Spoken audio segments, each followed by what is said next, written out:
네, 반갑습니다.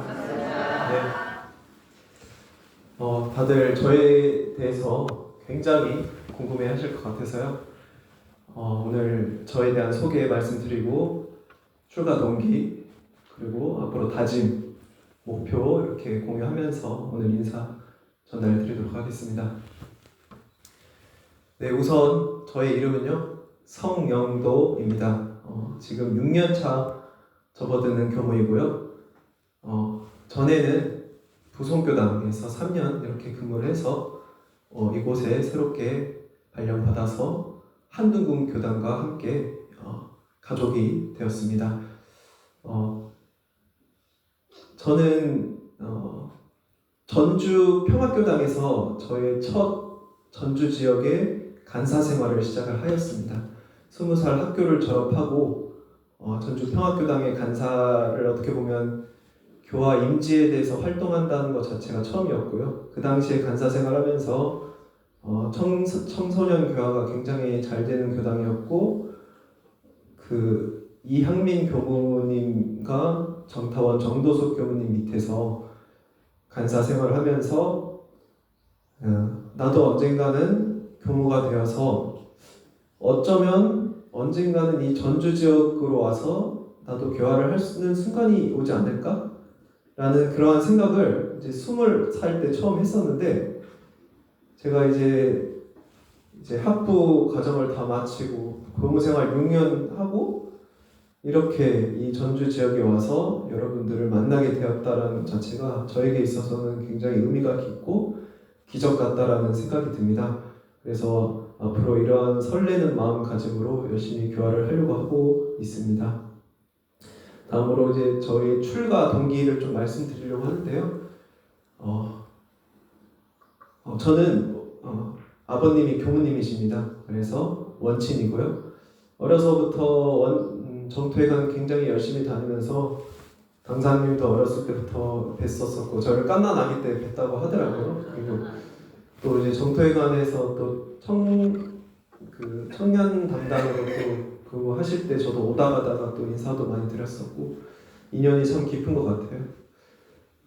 결론을 말씀드리면 이제 저는 이제 원불교 집안에 태어나서 자연스럽게 원불교 문화를 접하였고, 어려서부터 그냥 아버지가 하는 그런 일들이 저에게는 그냥 정의롭게 느껴졌어요. 멋있다고 생각이 들었고, 물론 이 교무라는 직업만 정의로운 게 아니라 직업의 기천이 없이 사회에서 모든 공직 활동 그리고 개인의 활동을 하는 데 있어서 세상에 다 유익을 주기 때문에 모든 분야는 다 정의롭지만 그래도 이 자식이라는 게 부모님의 영향을 가장 많이 받잖아요. 저는 그래서 아버지가 했던 그런 일들이 굉장히 저에게는 멋있고 정의롭고 자랑스럽게 느껴져서 뭣도 모르고 그냥 출가를 하겠다 선언을 했습니다. 그래서 막상 학교를 딱 가니까요, 이게 교무라는 직업이 너무 어렵더라고요. 이게 출가를 했다고 해서 모든 교무가 되는 건 아니잖아요. 그 과정을 거치면서 저도 제 스스로를 많이 돌이켜봤어요. 내가 과연 교무라는 사람을 하기 위한 그런 그릇이 충분한 사람인가? 저는 남들 앞에서 발표도 못하고 쑥스러움 많이 타고 말도 막 조리 있게 못했던 그런 친구였고, 내가 나의 적성을 봤을 때는 나는 교무를 할 수 없는 사람인 것 같다라는 그러한 자격지심에 학교를 다니면서 또 많은 선후배들, 동기들을 보면서 다 저보다 뛰어나는 사람들을 보니까 이게 쉽지가 않다. 그런데 이제 그렇게 좀 다른 길도 좀 한번 알아봐야 하나? 그러니까 이러한 생각으로 이제 군대를 들어갔어요. 군대를 들어갔는데 그때 당시에 제가 이제 해병대를 자원 지원을 했어요. 왜냐면 좀 저를 바꾸고 싶다라는 노력이, 그런 열정이 있어서. 그러면서 많은 다양한 사람을 만났는데 그들은 다 자기의 꿈을 위해서 이렇게 움직이더라고요, 열심히. 저는 이제 원불교 안에서만 사람을 만났었는데 다양한 사람을 보니까 제 시야도 넓어지고 나도 지금 한 분야에서 이렇게 일단은 방향을 이렇게 선택해서 나아가고 있는데 제가 이제 저 스스로를 돌이키면서 그때 당시의 전설을 처음으로 제가 좀 물리나 봐요. 제가 좀 떨어져야 할 것 같아요. 맞죠? 네. 아무튼 전설을 그때 당시에 군대 있을 때 처음으로 완독을 했습니다. 그러면서 이 원불교 교리 대종사님 밝혀주신 이 회상에 대한 그러한 좀 믿음과 신심이 좀 그때 당시에 있었던 것 같고, 그러면서 다시 원불교 공부를 학교 다시 복학해서 좀 진득하게 해보자. 그래서 이제 학교 다시 들어가서 진짜 열심히 했던 것 같아요. 뭔가 이 뒤처져 있던 저의 모습을 좀 더 따라가기 위해서 열심히 했었던 것 같고, 그러면서 이제 교무 6년차까지 접어들면서 제가 이제 하나의 그런 느낌과 깨달음이 있었습니다. 제가 최근에 한국형 히어로 드라마 무빙이라는 드라마를 봤었어요. 혹시 아실 수 있는 분도 있는데요. 저는 이제 어렸을 때부터 만화 영화를 굉장히 좋아했어요. 그리고 히어로 영화, 뭐 스파이더맨, 뭐 어벤져스 이런 히어로 영화를 굉장히 좋아했었어요. 그 친구들을 이제 왜 좋아했냐면 막 자신의 그러한 멋진 능력을 발휘해서 막 어려운 사람들을 구해주고 이 세상의 정의를 위해서 이렇게 움직이는 그러한 모습들이 저에게는 막 너무 멋있어 보였어요. 근데 그들은 히어로이기 때문에 특별한 능력이 있잖아요. 근데 저는 히어로가 아니기 때문에 뭐 특별한 능력이 없더라고요. 나도 교무라는 사람으로서 제가 교무로서 뭐 재능이 막 있다라고 생각이 안 들었어요. 그런데 그 아까 말한 히어로 무빙이라는 드라마에서 이제 한 어린아이가 비행 능력을 가지고 있는데 그 능력을 그 친구는 숨기면서 살아갈 수밖에 없는 친구였는데 어느 날은 놀이터에서 친구들과 놀다가 그 정글집이죠. 정글집 꼭대기에서 이렇게 멋있게 뛰어내리더라고요. 근데 그것을 자기가 친구들 앞에서 나는 능력을 이렇게 보이면서 뛰어내렸어요. 그러니까 친구들이 막 좋아하면서 박수를 해요. 근데 이제 옆에 있던 한 친구가 그 모습을 보고 멋있었던 거예요. 그래서 그걸 따라하다가 높은 곳에서 잘못 떨어져서 다치게 됐습니다. 그러면서 그 친구가 이제 학교에 불려가고 좀 이렇게 말썽을 좀 사회적 학교에 무리를 일으키면서 부모님들께도 이렇게 소환이 됐는데, 그러면서 엄마가 그 하늘을 나는 그 능력을 가진 친구에게 이런 말을 하더라고요. 히어로의 진짜 능력은 다른 사람의 마음을 이해하는 능력이다. 아무리 히어로가 멋있는 능력, 좋은 능력이 있다 하더라도 다른 사람의 마음을 이해하지 못하고 그 사람의 마음을 아프게 한다면 그것은 진짜 히어로가 아니다 라고 이렇게 아이를 이렇게 가르치는 거예요. 그러면서 느꼈던 게, 저도 어떻게 보면 그냥 어렸을 때 막연한 어린 마음으로 그런 정의로운 사람, 뭔가 특별한 능력이 있어야 할 것만 같은 사람이 되고 싶었는데, 근데 그게 아니더라. 이 사람으로 태어나면 모두에게나 공평한 능력, 공감하는 능력, 이해하는 능력, 그것이 있더라고요. 그래서 저는 정산종사님 무본편 6장에 이런 말씀을 해주셨어요. 모든 기술의 근본은 마음 공부이고 모든 학문의 근본은 마음 공부이고 모든 기술의 근본은 인화하는 기술이라고 하셨어요. 내가 아무리 좋은 능력이 있다 하더라도 내가 다른 사람에게 공감하지 못하고 인화하는 능력이 없더라면 아무리 좋은 능력이 옆에 있는 사람, 주위 사람에게 전달되지가 않아요. 그렇기 때문에 근본 기술이라고 하셨던 것 같더라고요.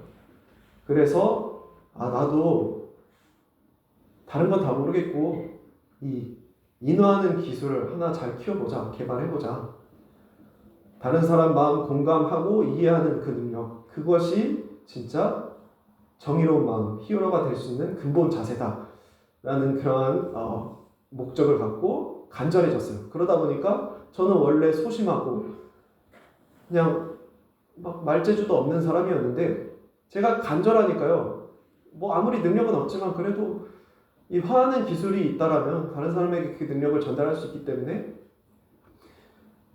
그 능력을 키우고 싶다라는 간절함으로 할 수 없다라는 그러한 자격지심의 마음에서 할 수 있다라는 마음으로 바뀌더라고요. 그러면서 교무 생활을 하면서도 뭔가 어려운 직책이 나에게 주어지거나 어려운 그러한 일들이 나에게 주어졌을 때 그것을 나 못해, 힘들어가 아니라 그래도 도전해보자, 해보자, 나는 할 수 있다라는 그런 마음가짐으로 하나하나 이렇게 공부도 하고 일을 하다 보니까 제가 스스로 성장된다라는 것을 느꼈습니다. 그래서 그 마음으로 지금 교무 생활을 하려고 또 다짐하고 있고, 대종사님의 큰 그림이 있잖아요. 선불제중 재생의세. 내가 부처를 이루고 그리고 내가 부처를 이루기 위해 열심히 공부하다 보면 결국은 나의 마음이 편안해지고 그 편안한 마음을 가지고 주위 사람을 대하다 보면 그 나의 그러한 편안한 능력들과 그런 기운들이 주위 사람들한테 전달이 되기 때문에 저절로 재중이 되겠다라는 생각이 들었고, 그러면서 세상을 살리고 세상을 의롭게 하는 재생의세의 그런 큰 방향까지 나아갈 수 있겠다라는 생각으로, 굉장히 정의롭잖아요. 굉장히 멋지잖아요. 굉장히 낭만이 있어요. 그래서 그 길을 내가 이거다. 이 목적을 향해 내가 지금 태어났다 라는 생각으로 살아가겠다. 그리고 여러분들도 이제 대종사님이 교화단을 통해서 이렇게 교세를 이렇게 전달하려고 한 것처럼 여러분들도 교화단에 소속되어 있기 때문에 대종사님이 밝혀주신 교리를 바탕으로 마음을 편안하게 이렇게 만드시고 주위 사람들에게 그 영향력 전달하는, 인화하는 능력으로 이해하고 소통하고 공감하는 그 능력으로 주위 사람들에게 다 같이 이렇게 그것을 전달하면서 함께 교화하는 사람으로 이렇게 되었으면 좋겠고요. 마지막으로 다짐 말씀드리려고 하는데요. 저희 아버지가 이제 제가 처음 출가를 하고 이제 저는 처음에 안양교당으로 이렇게 경기 안양으로 첫 발령지가 부임됐었어요. 그 당시에 이제 제 짐을 차에 다 싣고 아버지가 직접 안양교당까지 데려다 주셨어요.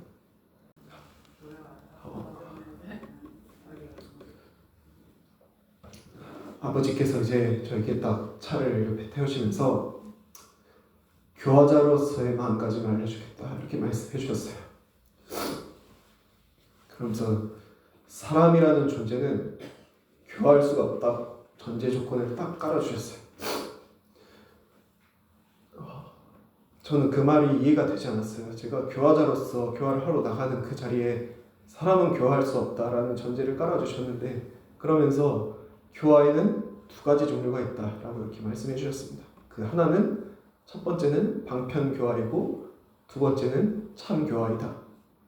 방편교화는 사람이 사람을 교화하기 위해 만든 교화 방법이다. 그래서 사람은 사람을 교화할 수가 없다. 왜냐하면 사람이라는 존재는 한계가 있고 모든 하나의 목적지를 향해서 다양한 방편이 있는데 그 중에 한 방편인데 결국은 사람은 사람이 교화할 수가 없고, 두 번째로 참교화를 알려주셨어요. 사람이 사람을 교화하는 데는 그 한계가 있다고 하셨어요. 물론 뭐 가르치거나 이런 방편이 있지만 한계가 있는 교화다. 결국에 궁극적인 교화는 참교화가 돼야 한다. 참교화는 하늘이라는 진리가 그 사람에게 내려주는 교화이다. 그것은 하늘의 진리가 육도 윤회를 통하여 그 사람에게 자극의 길을 내려주는 것, 그것이 참교화다라고 이렇게 말씀해 주셨습니다. 결국은 우리는 방편교화를 사용을 하되 웬만한 사람은 다 1차의 교화의 대상을 남으로 이렇게 생각한다고 하더라고요. 근데 그것은 남을 1차의 대상으로 생각하는 교화는 실패하는 교화다라고 말씀해 주셨어요. 남을 교화시키기 위해서는 일단은 첫 번째 교화의 대상이 나 자신이었다고 말씀해 주셨습니다. 나 자신을 가르치고 교화를 할 때 비로소 그나마 남을 교화할 때 씨알이 먹힌다고 하셨어요. 그래서 앞으로 교화자가 되기 위해서 남을 가르치기보다 자기 자신을 계속 가르쳐라. 그래서 남을 가르치기보다 함께 수행하고 함께 노력하는 자가 되라.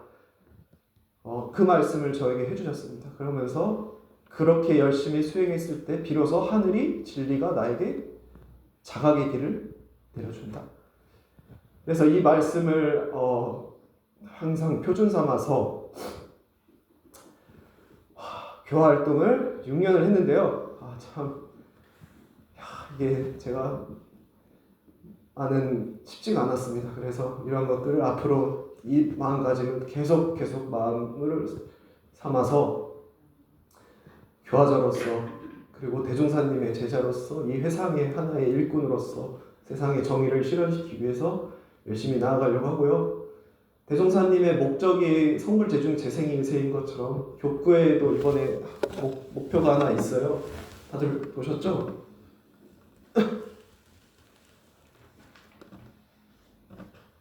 전북교구의 이번에 비전은요, 회복과 전환, 교단과 교구를 새롭게, 세상을 은혜롭게입니다. 회복과 전환, 나를 회복시키고, 그리고 교단 교구를 회복시키고, 교단 교구 나를 은혜롭게 전환시킨다라는 의미인 것 같습니다. 그 의미를 목적을 향해서 이제 전북교구에 왔기 때문에 한 둥근 교당에 소속되어서 열심히 그 길을 향해 나아갈 거고, 그리고 또 저는 하나의 사명을 받고 왔어요. 죽어가는 이 청소년 교화를 살려보자. 교구에서 이렇게 특별 임무를 받고 왔기 때문에 앞으로 이 청소년 교화를 살리기 위해서, 그리고 그 근본에는 또 일반 교도님들이 항상 이렇게 또 받쳐주시고 지원해 주셔야 그것이 또 가능하다라는 생각이 들기 때문에 일반 교화 보조와 청소년 교화를 위해서 앞으로 열심히 달려갈 거고요. 그리고 또한 이 한둥근 교당에 이번에 젊은 교무가 온 게 처음, 실습 교무만 있었고 이렇게 처음이라고 하더라고요. 그래서 이 처음인 만큼 정말 모범을 잘 보여야겠다. 왜냐면 제가 모범을 잘 보여야 앞으로 뒤에 또 새로운 교무님들이 오실 때 걸림돌이 되지 않도록 제가 앞으로 얼마를 이곳에 있을지 모르겠지만 모범을 잘 보이고 목적한 교구에서 제시하는 목적과 교단에서 제시하는 목적을 이루기 위해 열심히 나아가도록 할 테니까 함께 응원해 주시고 앞으로 잘 부탁드린다는 말씀을 전달하겠습니다. 좀 말이 길었지만 길게 하라고 하셔서요. 길게 했습니다. 감사합니다.